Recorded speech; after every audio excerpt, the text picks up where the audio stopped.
আসসালামু আলাইকুম ভাইরা। আপনাকে একটা কথা বলতে চাই যে ফ্রি ভিসার মানে আর ৩ মাসের আকামা মানে ফ্রি ভিসার মানে ১৫ মাসের আকামা হইলে যে কোনো কোম্পানি কপালে হওয়া যায়। আর ৩ মাসের আকামা মানে বেড়াইনা ভিসার। এই বেড়াইনা ভিসার আইলে আপনি কখনো কোনো চাকরি পাবেন না। আর ৩ মাসের আকামালারা ওই মানুষরে কোম্পানি নেয় না, ঠিক আছে? ভাই বিপদে পড়েন না, ডাইরেক্ট কোম্পানি আইবার চেষ্টা করলে ইন্টারভিউ দিয়ে ডাইরেক্ট কোম্পানি আইন ৮০০ টাকা বেতন, ওইটাই বেলা। আপনি ১৫০০ টাকা বেতন চাইবেন, ১৫০০ টাকা বেতন হইলে ৪ মাস করবেন, ১ মাসের বেতন পাইবেন কিনা সন্দেহ।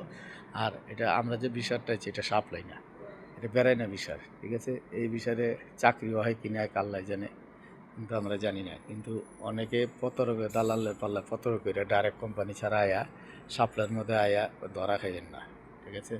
মানে আমাকেও এই করতে পারে যে সাপ্লাই কোম্পানির মধ্যে আবার টানাজুল করতে পারে। আমাকে বড় কোনো কোম্পানি নিব না, আর ছোটো মৎস্যসা যেটা ওরা নিব, যারা বড় মৎস্যসা ওরা আমাকে নিব না।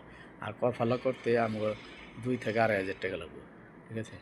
মানে যে যাই করেন ভাই, ডাইরেক্ট কোম্পানি ছাড়া আয়েন না, নিজের পায়ে নিজে কুড়াল মারেন না, সাপ্লাইয়ের মধ্যে নিজে কুড়াল মারেন না। এই দেখেন এই লোকটা আইছে ফরিদপুরের লোক, ৩ মাসের ভিসারে পাইছে ৫ লাখ টাকা দিয়া। ওখানে মনে করেন যে লোকের খুব টেনশনে আছে, ৩ মাসের এখনো ওখানে কোনো চাকরি মাকরি পায় না, ঠিক আছে? ভাই ভিডিওটা বেশি বেশি দেখেন, অন্যজনে শেয়ার করেন, কেউ ডাইরেক্ট কোম্পানি ছাড়া আইন না। ওকে, আসসালামু আলাইকুম।